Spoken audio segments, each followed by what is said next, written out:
नमस्कार दोस्तों, मैं रितिका ठाकुर आप सभी का स्वागत करती हूँ। तो दोस्तों, आज मैं आपको एक ऐसे शख्सियत के साथ परिचय करवाने जा रही हूँ जो किसी परिचय की मोहताज नहीं। जी हाँ, आपने उन्हें देखा होगा, सुना होगा और उनके गीतों को महसूस भी किया होगा। हमारे चंबा के, हमारे हिमाचल की आन बान शान, जिनसे आज मैं आपको मिलवाने जा रही हूँ। उनसे हम बहुत से गीत तो सुनेंगे, लेकिन गीतों के बारे में कुछ जानेंगे भी। तो आइए ज्यादा बात ना करते हुए आपको मिलवाती हूँ हिमाचल प्रदेश के सुप्रसिद्ध लोक गायक पीयूष राज जी। सर, स्वागत है आपका हमारे चैनल में।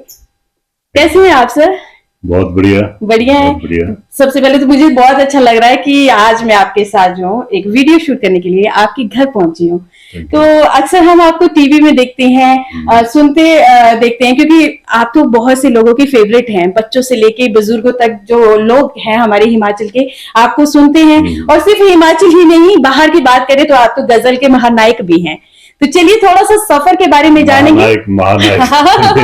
गजलों में तो आपकी क्या बात है, माशाल्लाह। लेकिन हाँ, ठीक है, शौक है मुझे गाने का। शौक है। तो किस तरह से ये शौक पैदा हुआ है?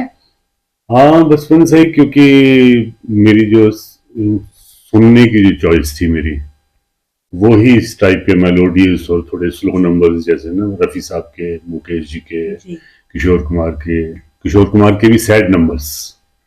तो ये सारी चीजें सुनते सुनते जी। फिर जब थोड़ा उस थोड़ी एज में आगे बढ़े तो स्कूल कॉलेज में पहुंचे, फिर पता चला कि गजल भी कोई चीज है, तो गजल की तरफ अट्रैक्ट हो गए जी। तो ऐसे ऐसे करके फिर गजल सिंगर भी बन गए। गजल सिंगर भी बन गए जी, बिल्कुल। और बहुत बढ़िया गाते हैं आप, ये तो बोलने की बात ही नहीं है, सब लोग जानते हैं। तो सर, आज हम आपसे गाने तो सुनेंगे, लेकिन हमारे जो लोकगीत हैं, हमारी चंबा की बात करेंगे, क्योंकि आप चंबा से हैं। उनके बारे में भी हम थोड़ा सा आपसे जानेंगे, क्योंकि आप हिमाचल के पहले आर्टिस्ट हैं जो कि गानों को, गीतों को रिकॉर्ड करने वाले पहले आर्टिस्ट हैं आप। तो बहुत सी आपको नॉलेज रही होगी। तो ये लाइव जो है, ये जो वीडियो बनाने का मकसद जो है मेन, आज की जो युवा पीढ़ी है उन तक हमारा जो ये लोकगीत है उससे परिचित होना, ये बहुत जरूरी है। तो आपसे अगर ये वीडियो जो आज के युवा देखेंगे तो बहुत कुछ सीखेंगे। तो बताइए, चंबा का फोक एक्चुअल में है क्या? सबसे पहले मैं बता दूं कि पहले भी रिकॉर्ड हुए, मुझसे पहले भी रिकॉर्ड हुए। वो शायद आज बच्चों ने वो सुने नहीं, आज के जो लोग हैं उन्होंने सुना नहीं है।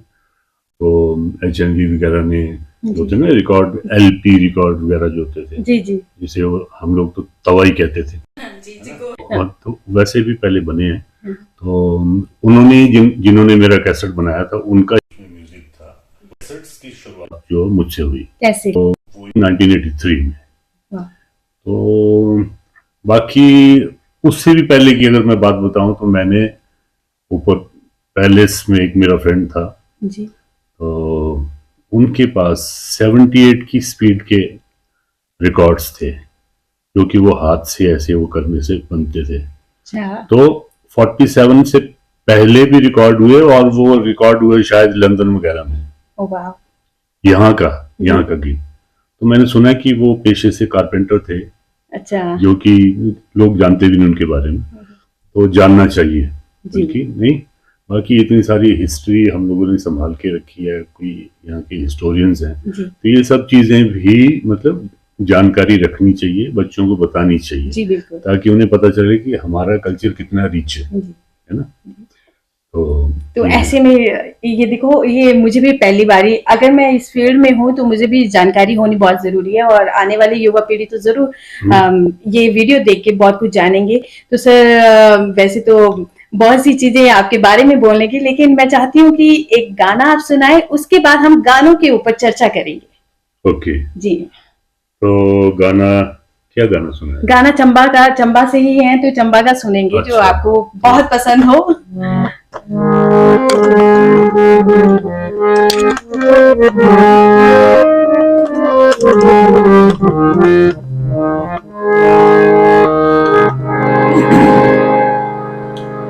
रुत संगड़ोनी रुत संगड़ोनी ओ चलिया मेरा रुत संगड़ों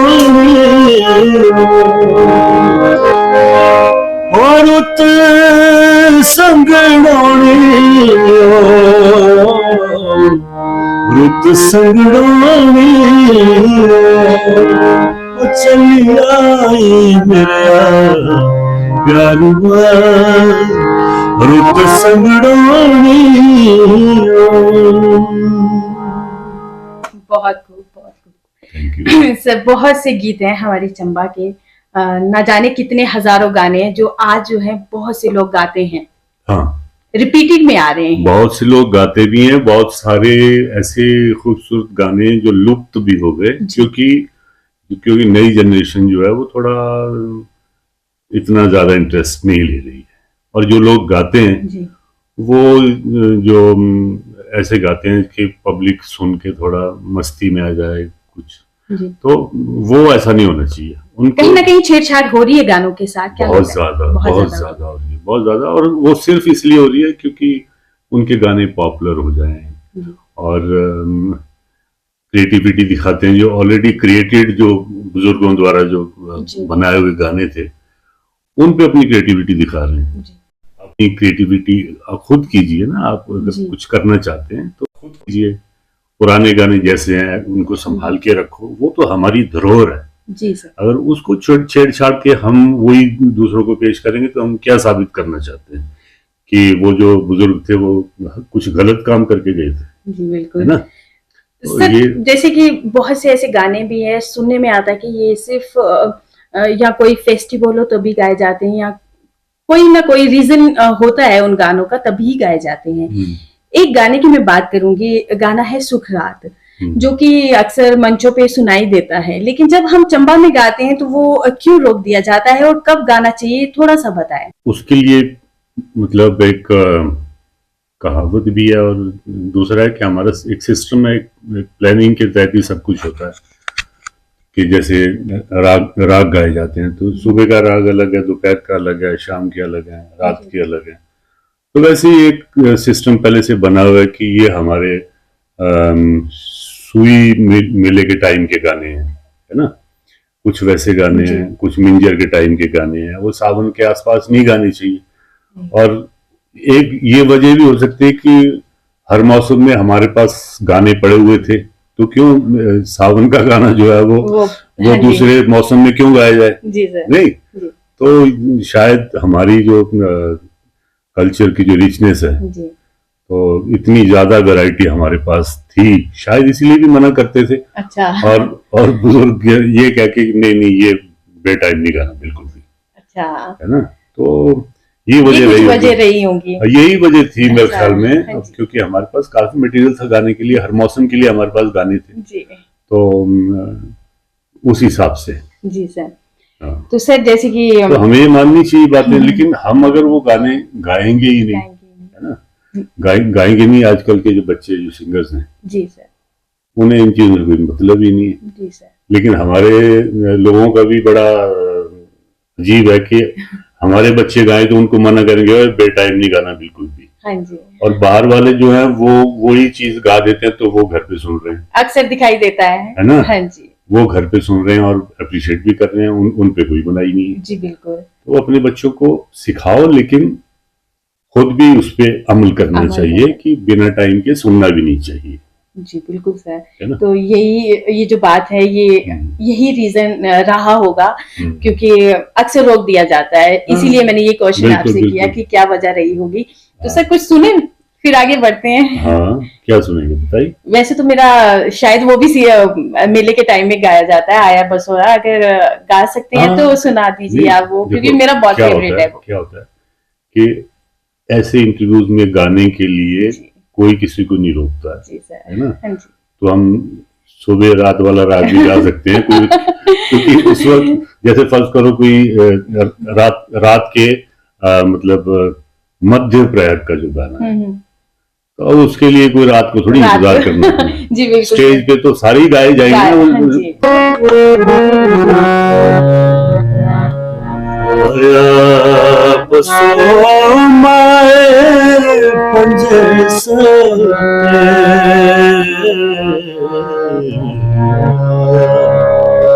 बसो आमाए पंजे साथे मुंहिंजो घरे साताने आया ओ मुंहिंजो घरे साताने आया पिंदड़ी ता पिंदड़ी ओ माए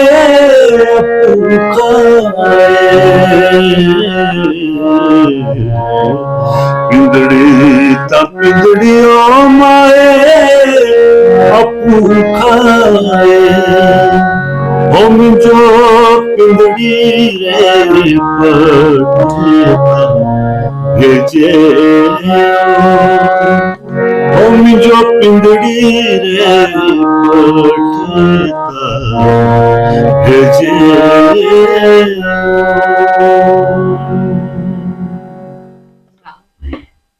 ये गाना सुन के वैसे मैं अपनी बात हाँ। कर रही हूँ, हमेशा नहीं, आंखों में आंसू नहीं, जरूर सभी- आते हैं। नहीं, कई बार मैं दिल्ली में रहता हूँ तो मैं अकेला ये गाना गा रहा हूँ तो रूम में कोई भी नहीं है, फिर भी रोने में बहुत मजा आता है। ओह वाह, तो मुझे लगा हम ही रोते होंगे, लेकिन गाने वाले ये दिल से गाया जाए नहीं, तभी नहीं, आंसू हाँ। निकलते हैं। तो तो वो तो नेचुरली दिल से गाया जाए जी, तभी बिल्कुल। निकलेंगे आंसू भी। हाँ। ऐसे तो कोई कुछ भी गा लो, कोई बेटी की विदाई भी नहीं होते आज। और यही वजह है कि आज भी इनके गाने सुने जाते हैं, क्योंकि ये जो गाने आ चुके हैं। तो सर इन गानों के बारे में जानूंगी, ये गाने लिखे ये कहाँ से आए थे, इतने प्यारे जो लिखे क्या लिरिक्स होता है कि लिखे तो होंगे ही किसी ने, हाँ जी, और लिखने का तो उस वक्त रिवाज नहीं था। बोल तो वैसे ही जैसे फर्ज करो लेडी संगीत है, जी, ठीक है, तो वहां पे किसी ने कोई बोल एक बनाया, किसी ने खेत में, वो शुरू हो गया, ठीक है, वो शुरू हो गया तो उसने लेडी ने आके लेडी संगीत में गा दिया, तो जी। दूसरी कोई क्रिएटिव माइंड वहां पे बैठी होगी तो उसने एक और बोल बना दिया, तीसरा, अच्छा। ऐसे लोगों में क्रिएटिविटी रहती है ना। जी बिल्कुल। और धुनें वगैरह भी इतनी अच्छी खूबसूरत धुनें बनी है, ये कहीं नहीं बनी, ये लोगों की बस कोई गाय भैंस चरा रही है लड़कियां, जी, जी। लेडीज, हाँ जी। है ना, उस वक्त बन गई, काम कर रही हैं, घास काट मतलब टैलेंट ये जो शब्द थे उसी को गीत में नहीं। परोया और गया। हमारा जितना भी म्यूजिक है जी, ये सारा फोक से क्रिएट हुआ है, चाहे वो फिल्मी हो, चाहे वो क्लासिकल हो, चाहे कुछ भी हो, वो क्लासिकल भी फोक से ही क्रिएट हुआ जी, जी, है ना। तो ये कहीं उससे नहीं, तो ये तो सबकी माँ है जी। फोक जो है ना? और चंबा जैसे लोकगीत तो फिर उनकी तो अलग ही चंबा पहचान के है, देखिए, हर डिस्ट्रिक्ट में सुने जाते हैं। चंबा के जो लोकगीत हैं वो सब जगह सुने जाते हैं। इवन एक बार मैं नॉर्थ ईस्ट में गा रहा था, जी, तो दिल्ली से गया था मैं वहाँ पे, तो मुझे वहाँ पे फरमाइश आई कुंजू चंचलों की, और हालांकि वहाँ पे लोग हिंदी भी बड़ी मुश्किल से बोल पाते हैं, नॉर्थ ईस्ट अच्छा। वाले जो हैं। तो और गैंगटॉक की बात कर रहा हूँ मैं, तो मुझसे ये गाना सुना गया वहाँ पे, तो मुझे बड़ी खुशी हुई कि यहाँ पे कुंजू चंचलों की जी। फरमाइश, और एक तो उस गाने पे बड़ा नाज हुआ, दूसरा हाँ, अपने जी, कल्चर पे बिल्कुल, नाज हुआ, बिल्कुल। और फिर मैंने वहाँ पे सुनाया और एक्सप्लेन किया, उनको समझाया इसके बारे में, तो बहुत खुश हुआ। तो सर ऐसे में एक गाना है मायनी मेरी चंबा चंबा है कितनी, ये गाना बहुत से लोगों ने गाया है, बहुत से अभी मतलब अपने अपने स्टाइल से गा रहे हैं। इस पे क्या आप कहना चाहेंगे, क्योंकि एक्चुअल में जो ये गाना था वो शायद आज के युवाओं ने नहीं सुना है, क्योंकि आज के युवा ने बॉलीवुड स्टाइल का सुना है। ये गाना देखिए, सबसे पहले तो मैं ये बताना चाहूंगा कि ये कोई भी गाना होता है, एक तो फोक जो ट्रेडिशनल जो पीछे से चला आ रहा है, लिखने वाले का नाम पता नहीं है, हालांकि लिखा होगा, किसी ने लिखा होगा, लिखा नहीं होगा, उसको गढ़ा होगा अपने उससे। जी, जी, बिल्कुल। तो मतलब कोई तो क्रिएट करता ही है ना, ऐसे थोड़ी होता है, तो वो फोक बन जाता है। तो ये गाना जो है ये तो ज्यादा दूरी 40-45 साल पहले की बात है। अच्छा, ये तो शायद लिखने वाले भी चंबा के थे, अच्छा, चंबा। लोगों को पता ही नहीं, हाँ जी, लोगों को पता ही नहीं है ना। और जो जिन्होंने कंपोज किया गाना वो राजस्थान के थे, अच्छा, राजस्थान के थे और शिमला रेडियो में पोस्टेड थे, है ना। पंडित शिव प्रसाद उनका नाम था और बहुत अच्छे कंपोजर थे, बहुत अच्छे कंपोजर थे। इवन फिल्म इंडस्ट्री में भी लता जी वगैरह भी उनकी बड़ी तारीफ करती थी। तो वो बड़े सीधे सीधे सच्चे आदमी थे। तो मैंने उनके साथ भी काम किया है। अच्छा। और दिल्ली रेडियो पे, और बाकी उनके बेटे थे ज्वाला प्रसाद जी। तो वो उनको मैंने ये गाना सुनाया वहाँ पे, माए ने मेरी जम्मू दे रहा है। तो मैंने कहा देखो ये आपके फादर की वो है और कंपोजिशन है, और वो वहाँ पे ये फोक बन चुकी है ना। लोग सोचते हैं ये फोक है लेकिन है नहीं। ओके। ये तो ये कंपोजिशन है और किसी का लिखा हुआ है, ठीक है ना। बहुत अच्छा गाना है ये भी। लेकिन क्या है कि अब मोहित चौहान ने ये गाया, तोड़ मरोड़ के गाया, क्यों उसकी, क्योंकि सिर्फ उसमें जो अच्छी चीज थी वही माइनस करी उसने जी, है ना जी। जो अच्छी चीजें हैं वो, क्योंकि वो जो खूबसूरती थी सुनने वाली, है ना। तो जैसे थोड़ा सा गा देता हूँ। हाँ बिल्कुल, मैं भी यही कहने वाली थी।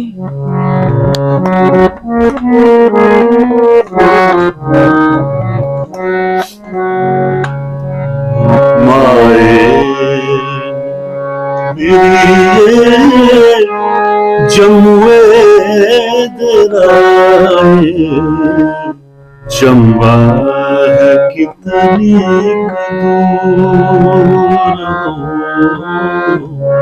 चंबा है कितनी दूर।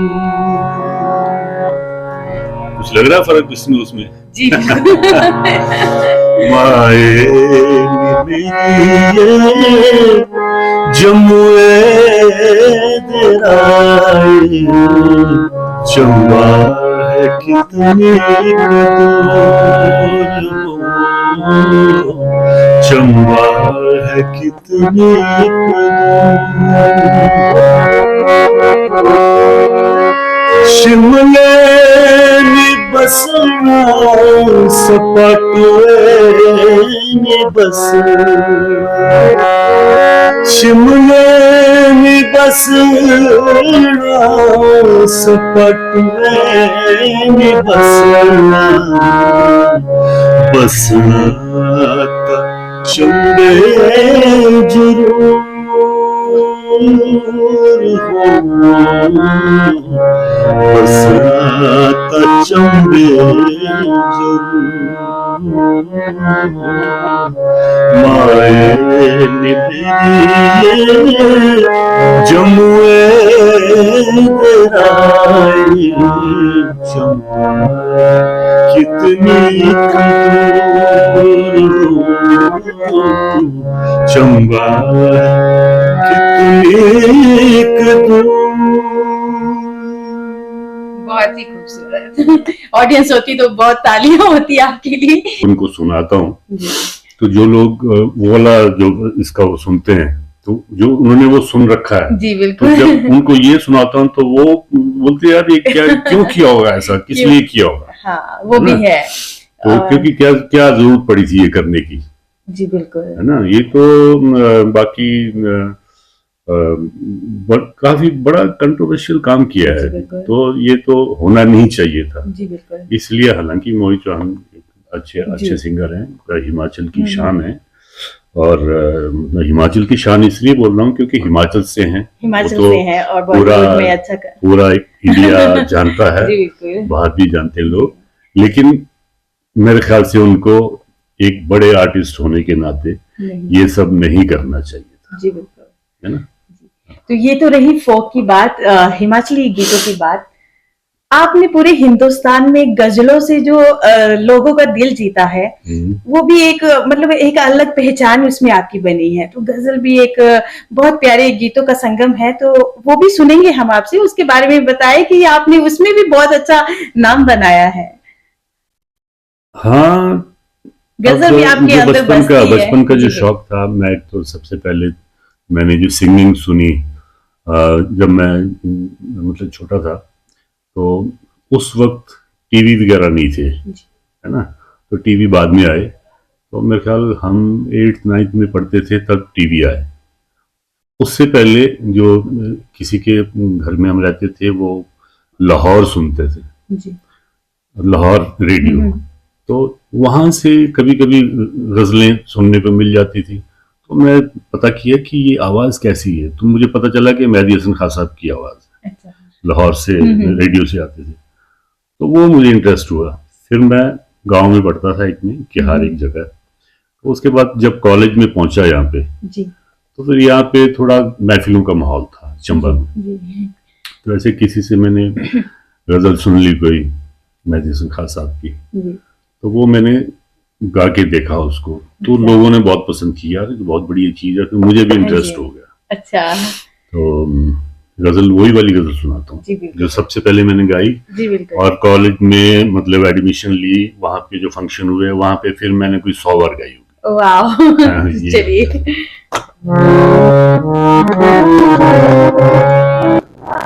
तो शर्मिले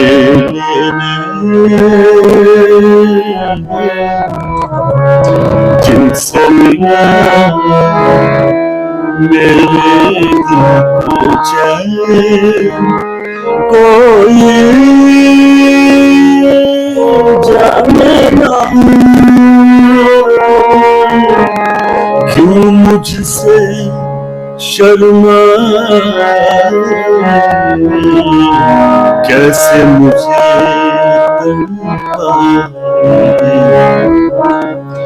प्यार भरे तो शर्मिले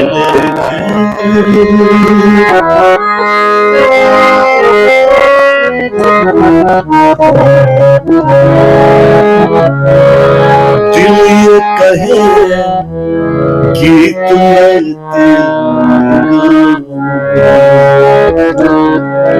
ये कहे कि तू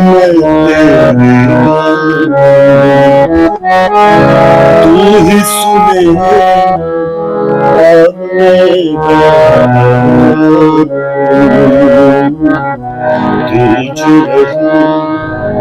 साथ में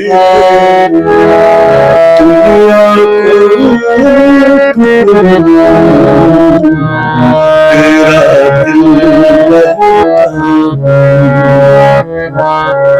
जिनसे मिला मेरे दिल को चैन, कोई जाने ना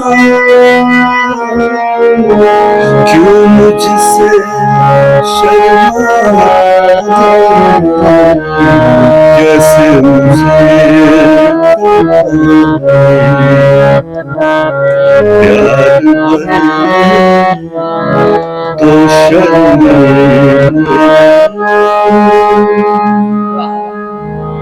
क्या क्या गजल गाई है आपने, मैंने पहली बार सुनी है। अच्छा। जी बिल्कुल। हमेशा की बात करूं मैं कि जैसे कि बहुत से हिमाचल में मेलों की बात ले लेती हूँ, इसमें मैं छोटी सी बात करूंगी, ज्यादा इसमें जाएंगे नहीं हम। आप बहुत कम दिखाई देते हैं, हालांकि मैं चाहती हूँ कि मैं आपको ऐसे लाइव बैठ के सुनूं, लेकिन क्यों आप कम शो करते हैं? नहीं, मैं ऐसा कम शो करता हूँ ऐसा नहीं है। मैं भी चाहता हूँ कि लोग सुने, लेकिन सुनने वाले मुझे सुने, है ना। तो आजकल जो सिस्टम है प्रोग्राम लेने का वो एक बड़ा अजीब सा है। प्रोग्राम लेने के लिए आपको काफी अपने आप को नीचे गिराना पड़ता है, ठीक है।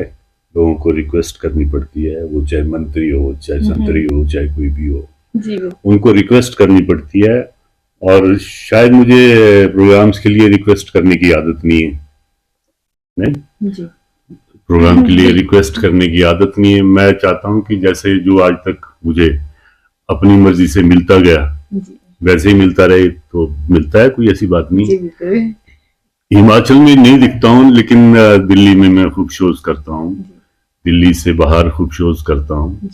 और मैं तो गवर्नमेंट ऑफ इंडिया से, ICCR से भी अप्रूव्ड आर्टिस्ट हूँ पिछले 15 साल से, फोक और गजल के लिए। तो हम करते ही रहते हैं वहाँ पे कुछ ना कुछ महफिलें करते हैं, गजलों की महफिलें बहुत होती हैं दिल्ली में। इसके अलावा स्टेज भी होता है, रिकॉर्डिंग्स भी होती हैं। जी बिल्कुल। तो सर आपने चंपा के साथ साथ और भी लैंग्वेजेस में गाने गाए हैं, जैसे कुल्लू का देख लो, बहुत खूबसूरत गाना है जिसे आपने गाया था, वो भी सुनेंगे आपसे, एक दो गाने और सुनेंगे और बाद में युवाओं के लिए संदेश आपसे जरूर सुनना चाहेंगे। युवाओं के लिए मेरा हमेशा एक ही संदेश रहता है कि जैसे कोई भी काम करो आप, जो भी काम जिससे जो आपका शौक है, जिससे आपको रोजी रोटी भी मिलती है, तो वो इतनी डेडिकेशन से करो कि आपसे ऊपर कोई जा ही ना पाए। ये मतलब ये जज्बा रहना चाहिए। तो गाने में भी आप इतना रियाज करो क्योंकि आपको ऊपर वाला जो है वो कोई भी टैलेंट देता है, चाहे वो गाने का हो, चाहे कोई हाथ का काम है, कुछ है, तो वो चुन के देता है। हर कोई तो नहीं गा सकता ना, या हर कोई तो और कोई काम नहीं कर सकता ना, नहीं। जिसका काम उसी को साजे वाली बात। तो जिस काम के लिए ऊपर वाले ने आपको चुना, तो आप उस पे मेहनत नहीं करेंगे तो ये आपकी गलती है, नहीं। तो इसलिए उस पे काम करना चाहिए। और अगर म्यूजिक है तो अच्छा म्यूजिक में भी तो कई वैरायटीज है ना, है ना। तो म्यूजिक अच्छे म्यूजिक की तरफ जाए। तो मैं नहीं कहता कि जरूर आप क्लासिकल की तरफ या फोक की तरफ या गजल की तरफ ही जाएं, जो भी करें। वेस्टर्न भी बहुत अच्छा होता है, नहीं, सुर तो सभी में लगेगा ना। जी बिल्कुल, है ना, बस उसे निखारना है, मेहनत करनी है, तभी कामयाबी।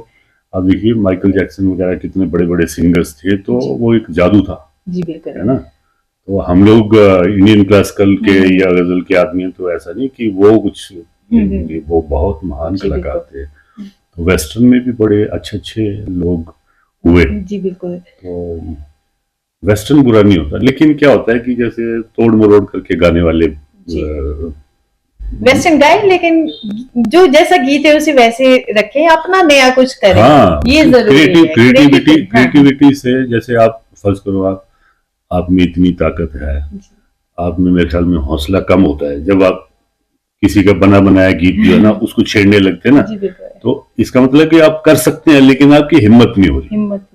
नहीं, नया कुछ क्रिएट कीजिए। यहाँ पे मैं चंबा आया हूँ तो खाली बैठा रहता हूँ, कंपोजिशन करता हूँ, है ना। कल भी मैंने कंपोजिशन कर दी, बढ़िया सी, काफी अच्छी कंपोजिशन। तो खुशी होती है कि एक चीज हमने क्रिएट कर दी, है ना, और वो हमारी चीज है, नहीं। तो ये सारी चीजें जो है वो ध्यान में रखनी। सर आपसे एक बात पूछूंगी, अगर आप सिंगर नहीं होते तो क्या होते उसके अलावा? मुझे, जैसे मैं जब स्कूल में था तो मुझे ये था कि मैं फौज में जाऊंगा, नहीं, तो वो बड़ा शौक था मेरे को। अच्छा। लेकिन अब ये दोनों चीजें थोड़ा, हाँ, एक ही चीज आप कर सकते हैं। हाँ, नहीं, शौक मतलब आदमी के भी लोग, फौजी भी कई लोग ऐसे हैं, पुलिस वाले कई लोग ऐसे हैं, बहुत अच्छे सिंगर्स हैं, एक्टर्स हैं। और कई तो मैंने IAS देखे, ब्यूरोक्रेट्स बहुत अच्छा गाते हैं, गजलों के शोज करते हैं। जी। एक यूपी कैडर के हैं, बहुत अच्छे सिंगर हैं वो, और वो लिखते भी हैं, गाते भी हैं, और स्पेशली गजलें गाते हैं, बहुत अच्छा लिखते हैं। तो अब हम कुछ और भी सुनेंगे। बंजारा इनकी एक एल्बम आई थी जो कि बहुत ही पॉपुलर रही थी, जिसका वीडियो जितना सुंदर था ना, उतनी ही खूबसूरती जो उसकी गाने की थी। और वीडियो तो फिर अच्छा ही था बहुत, मतलब वो आज दिन तक मुझे नहीं लगता वैसा कुछ काम हुआ होगा हिमाचल में। खैर अभी तो हो रहे हैं, अभी तो बहुत सी चीजें आ रही हैं, लेकिन उस वक्त के हिसाब से, राइट, के हिसाब से जो इन्होंने काम किया था वो देखते ही लोग, मतलब आज दिन तक लोग जो है उन गानों को सुन रहे हैं, देख रहे हैं। तो सर वहां से कोई भी आप गाना सुनाए उसी एल्बम का। अच्छा जी। तो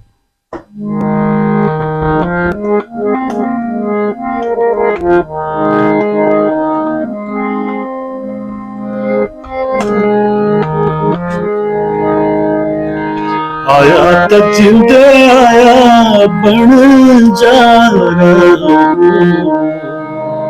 सगा तपर बंगला भारा,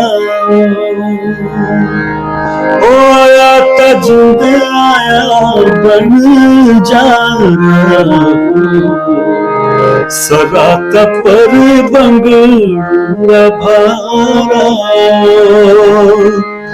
आया त जिंदे आया बरसा आया त मेरा डंगरा आया त जिंदे आया बरसा आया त मेरा डंगरा पाला। Thank you sir, thank you sir. बहुत से लोग जो आपके फैन हैं उनके लिए कुछ नया भी लेकर आ रहे हैं आप? हाँ, उनके लिए नया लेके आ रहा हूँ और वो मेरे बहुत दिनों से वेट कर रहे हैं लोग। मेरे खुद के लिखे हुए कुछ गीत हैं। अच्छा। तो मैंने कोशिश करी है कि वो लिरिक्स भी और धुनें भी सब उनको पसंद आएंगी और बल्कि कुछ हमें तो इंतजार रहेगा। कुछ एक गीत ऐसे हैं जैसे जो लोग उनको छेड़ते हैं, प्रोग्राम में भी सुनने को नहीं मिलते। जैसे फॉर एग्जाम्पल बताता हूँ,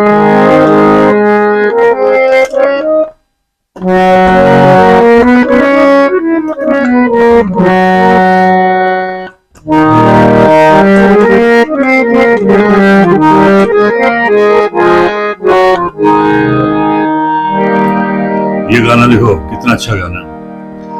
ऊंची ऊंची रेडियो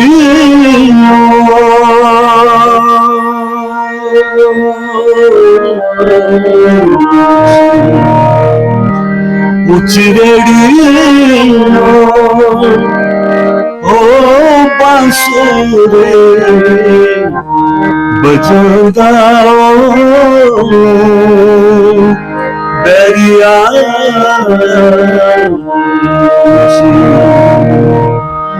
ऊंच रेडियो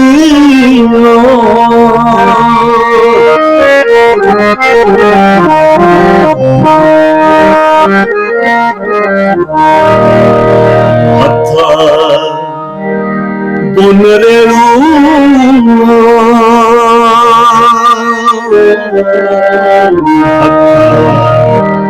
बुनरेणु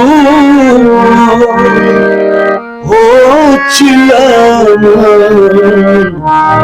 तमाकू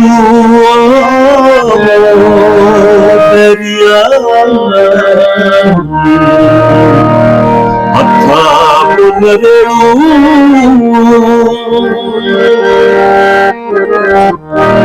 अगी रे बहाने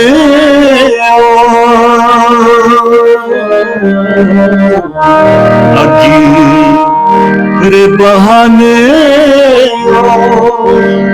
तू अंधेरा ये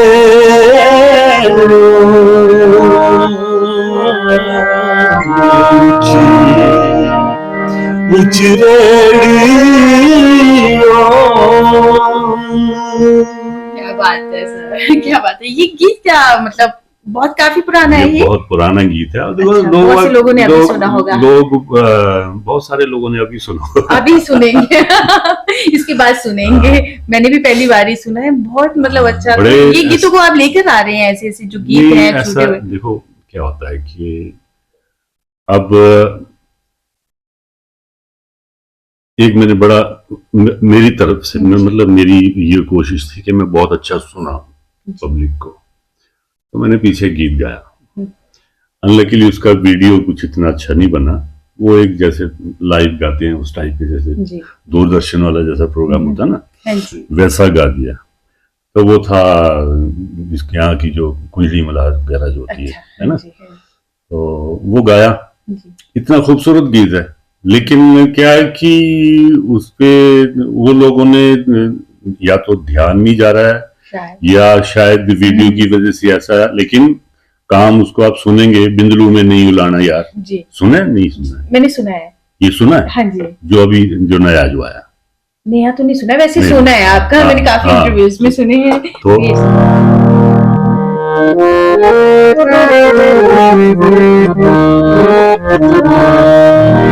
वो कितना अच्छा, कितनी इसमें काम है, थोड़ा जैसे गायकी भी है।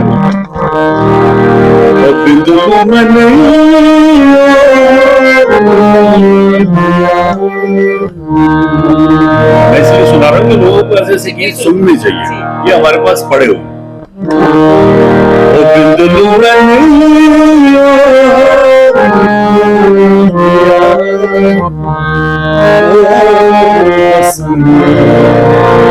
राजे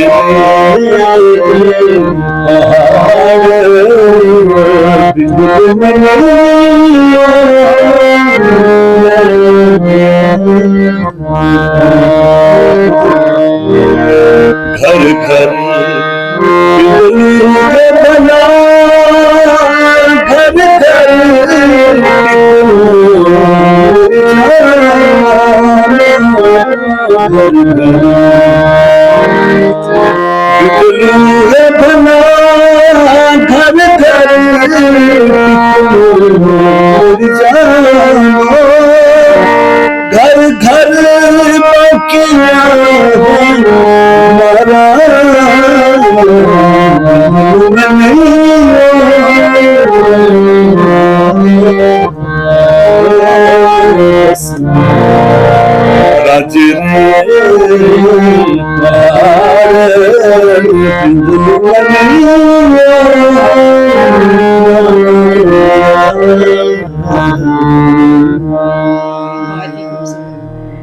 ये जो गीत है ये अक्सर हम मिंजर मेले में सुनते हैं, ये सावन के टाइम में, सावन के टाइम में। तो ये मैंने देखा गया है ऐसे जो गाने कुछ गिने चुने सिंगर के आवाज में ही सुने जाते हैं। क्यों आज के युवा ऐसे गाने नहीं गाते या सीखना नहीं चाहते, क्या वजह रही? वो मतलब गाने एक तो आसान नहीं होते जी, मेहनत लगती है इन गानों में जी। बिना सीखे कोई गाएगा तो वो साफ दिखेगा, थोड़ा सा कच्चापन दिखेगा इसमें। तो ये सारी बातें, लेकिन कम से कम जो म्यूजिक के जो स्टूडेंट्स हैं उनको ये गाने सीखने चाहिए जी, बिल्कुल, है ना जी। तो बल्कि मैं तो चाहता हूँ कि गवर्नमेंट जो है, हिमाचल गवर्नमेंट जो है, ये जैसे जो लैंग्वेज कल्चर डिपार्टमेंट के थ्रू वर्कशॉप्स करे जी, उसमें मैं या मेरे जैसे और कई लोग होंगे हिमाचल के जिनके पास ऐसा ऐसा मटेरियल है अपनी अपनी जगह का जी। और हम बच्चों को सिखाएं जी। और बच्चे ऐसे गाएं, मेरे आगे 50 बच्चे बैठे हों, ये वाला गाना गा रहे हों सारे इकट्ठे मिलके, तो कितना अच्छा लगेगा जी। बिल्कुल नहीं, तो ये जो आपने कहा कि हाँ वर्कशॉप होना बहुत जरूरी है, क्योंकि बाहर तो होती है और क्यों बच्चों को कुछ सीखने के लिए बाहर ही निकलना पड़ता है। हालांकि हमारे चंबा में ये चीजें हो सकती हैं, अगर इतने बेहतरीन कलाकार हमारे पास हो, गवर्नमेंट चाहे तो हमें कुछ हो सकता है। आपको यहाँ हमें डिप्यूट कर सकती है, हमें स्कूलों में भेजो जी, है ना जी। लेकिन ये तो गवर्नमेंट को ही करना पड़ेगा ना, हम तो खाली सोच सकते हैं बिल्कुल। तो ऐसी बहुत सी चीजें हैं जो प्लानिंग अगर ऐसे चलता है तो बहुत बच्चे जो है सीख पाएंगे। तो जाते जाते हम सर से गाना सुनते जाएंगे, क्योंकि बहुत बातें कर ली है हमने, बहुत से गाने भी सुने, तो एक गाना हम सुनेंगे आपसे, साइंस अहमद कर रहा भी है।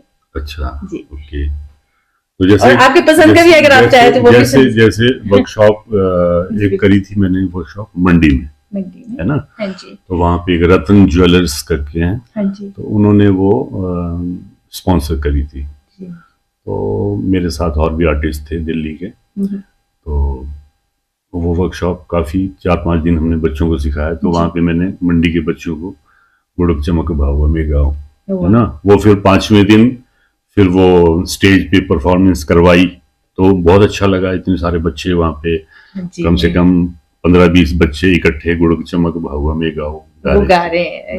और कितना प्राउड फील होता है जब अपने गाने ऐसे, तो वहाँ सीख सकते हैं, तो यहाँ क्यों नहीं, ये बहुत बड़ी बात है। तो अगर हमारी सुन ले ये वीडियो के माध्यम से तो विचार जरूर करें इस चीज पे। तो सर चलिए एक गाना सुनते हैं आपसे। बिल्कुल।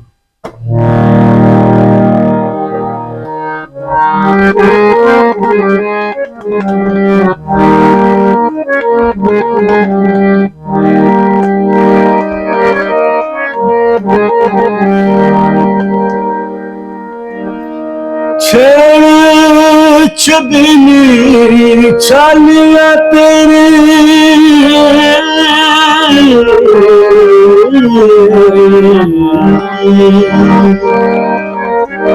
टेढ़ी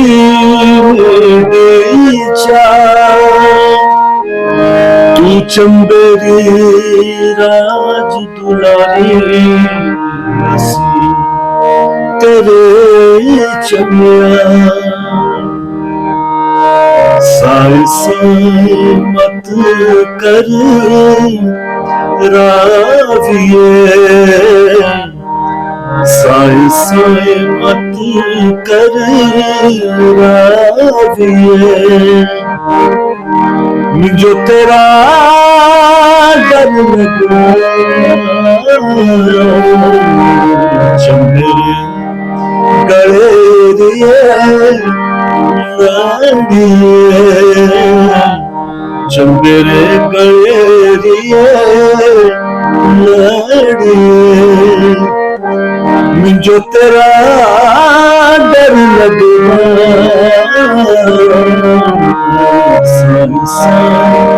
मत कर राविए मत कर राविए मत कर राविए।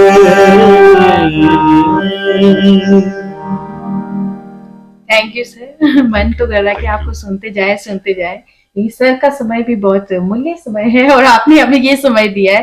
Thank you so much. और जाते जाते कुछ कहना चाहेंगे तो? बस यही कहूंगा कि अच्छा सुनते रहें, अच्छा सुनेंगे तो अच्छा गाएंगे नेचुरली, नहीं? बिल्कुल। और जो चीजें जो जैसे कुछ चीजें मैंने जो आप अभी गाई, जैसे ऊंची ऊंची रेडी है ना, तो ये चीजें कोई नहीं गाएगा तो एक टाइम आएगा कि खत्म हो जाएगा। पहले 10 लोग गाने वाले रह गए हैं तो उसमें फिर वो 5 रह जाएंगे, फिर 2 रह जाएंगे, फिर एक भी नहीं रहेगा गाने वाला। जी बिल्कुल। है ना? तो ये सारी चीजें जो है ये बहुत ध्यान देने की जरूरत है अगर अपना कल्चर सेव करना है। ये खाली चंबा के लिए बात नहीं है, ये पूरे हिमाचल के लिए बात है, पूरे हिमाचल। और हमारे पास तो वैरायटी ही बहुत ज्यादा है, नहीं? चंबा में देखो ना, चंबा में चमियाड़ी भी है, चुराई भी है, पांगी गदियाड़ी है, पंगवाड़ी है ना? तो भटियात का भी अपना कल्चर है ना? तो ये सारी चीजें तो बहुत मतलब बहुत कुछ है हमारे पास। बहुत कुछ। आज की डेट में हम अपने बच्चों को, जब हम छोटे थे तो कोई कोई अपने बच्चों के साथ हिंदी बोलता था, जी बिल्कुल, है ना? आजकल आप बाजार में भी निकल जाएं तो आप एक लेबर क्लास को भी पकड़ेंगे तो वो भी हिंदी बोलेगा, है ना? और ये तो फिर अपना कल्चर जो है वो कई बार बोलने में हिंदी बोलनी चाहिए, इंग्लिश भी बोलनी चाहिए, वो बड़ी अच्छी बात है। कोई भी लैंग्वेज आपको आनी चाहिए, लेकिन इम्पोर्टेंस जो है अपनी लैंग्वेज को देनी चाहिए, है ना? और मैं एक बात बताना चाहूंगी, हम जब भी दिल्ली जाते हैं तो सर तो जरूर आते हैं हम लोगों से मिलने। जब हम जाते हैं किसी कार्यक्रम में तो सर जैसे जहां से भी आएंगे, दूर से आएंगे, तो सर हमेशा चमियाली में बात करते हैं। चंबा में भी ये इंटरव्यू तो हमारा हिंदी में रहा है क्योंकि हमारे हिमाचल से भी बाहर काफी लोग जुड़े हैं, तो हम चाहते हैं कि सब लोगों तक हमारा जो है समझ पाए वो लोग।